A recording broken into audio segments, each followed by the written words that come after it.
نبی کریم صلی اللہ علیہ وسلم بچپن ہی سے عقل سلیم کے مالک تھے، پاک دامن تھے، بھرپور قوت کے مالک تھے۔ جوانی اور پختگی کا زمانہ آیا تو آپ کی خوبیاں اور زیادہ نکھر کر سامنے آئیں۔ آپ درست سوچ، صحیح نظر، بہترین اخلاق اور عمدہ عادات کا سب سے بلند نمونہ تھے۔ سچائی اور امانت، صبر و شکر، حیا اور وفا، خیر خواہی اور تواضع سبھی میں ممتاز تھے۔ بھلائی اور احسان میں آپ کا کوئی ثانی نہیں تھا۔ ابو طالب نے کیا خوب کہا ہے، وہ گورے مکھڑے والا جس کی برکت سے ابر رحمت برستا ہے، وہ یتیموں کا سہارا اور بیواؤں کا نگہبان ہے۔ آپ بہت صلہ رحمی کرنے والے تھے، لوگوں کا بوجھ اپنے سر لیتے تھے، کنگال کی ایسی مدد فرماتے کہ مالدار ہو جاتا یا روزگار سے لگ جاتا، مہمان کی مہمانی کرتے اور مصیبت کے مارے ہوں سے تعاون فرماتے۔ اللہ تعالیٰ نے آپ کی حفاظت اور نگہبانی کا خاص انتظام فرمایا تھا، اور قوم کے اندر پھیلی ہوئی خرافات اور برائیوں کے خلاف آپ کے دل میں نفرت ڈال دی تھی۔ چنانچہ آپ بتوں کی عید پر حاضر ہوتے، نہ شرک کے میلوں میں جاتے، اور نہ آپ آستانوں یا غیر اللہ کے نام پر ذبح کیا ہوا جانور کھاتے، نہ بتوں ہی کو چھوتے، اور نہ ان سے تقرب حاصل کرتے تھے۔ لات اور عزا کی قسم تو سننا بھی گوارا نہ فرماتے۔ شراب نوشی اور کھیل کود کی مجلسوں سے آپ انتہائی دور تھے۔ ایسی کسی مجلس میں آپ نے کبھی شرکت نہ فرمائی، جبکہ یہی مجلس جوانوں کی تفریح اور دوستوں سے ملاقات کے مقامات تھی۔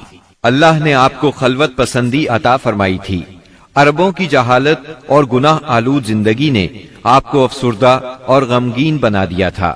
آپ اپنے اطراف میں پھیلی ہوئی انسانی اجتماعی زندگی کا مشاہدہ فرماتے تو آپ کو یہ محسوس کر کے دکھ ہوتا کہ ایک اللہ کی عبادت کا تصور دینے والے دین کو وہ لوگ بالکل بھول چکے تھے، اس دین کو جو ان کے جد امجد سیدنا ابراہیم علیہ السلام کا دین تھا، اسے بالکل فراموش کر چکے تھے۔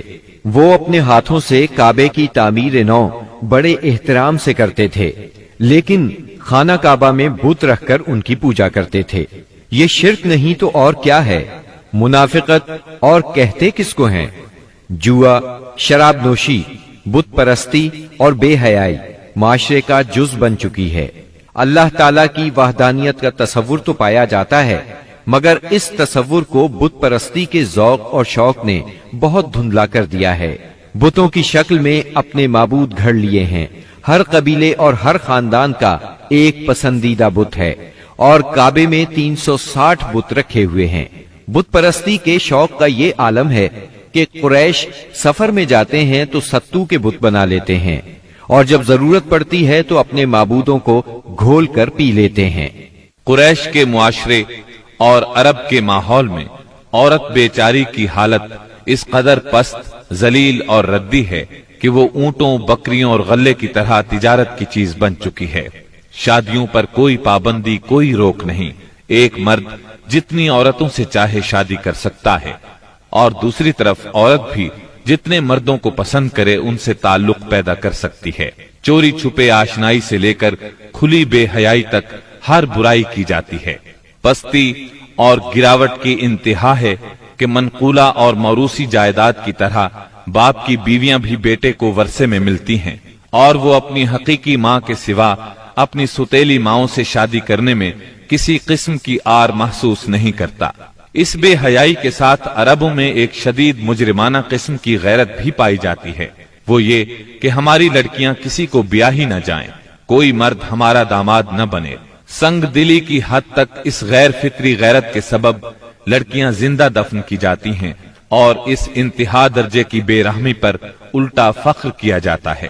آقا کو غلاموں کی موت اور زندگی پر پورا مالکانہ اختیار حاصل ہے۔ ملک میں کوئی مرکزیت نہیں پائی جاتی، ہر قبیلہ اپنے ایک سردار کے ماتحت خود مختار بنا بیٹھا ہے۔ اس چیز نے قبائل کو شدید قسم کی رقابتوں میں مبتلا کر دیا ہے۔ ذرا ذرا سی بات پر تلواریں نیام سے باہر آ جاتی ہیں، اور بڑی خوفناک جنگیں ہوتی ہیں جن کا سلسلہ کئی پشتوں تک جاری رہتا ہے۔ آنے والی نسلیں اپنے اسلاف اور آباء و اجداد کے خون کا انتقام لیتی ہیں۔ گھوڑ دوڑ میں گھوڑا دوڑانے پر جھگڑا،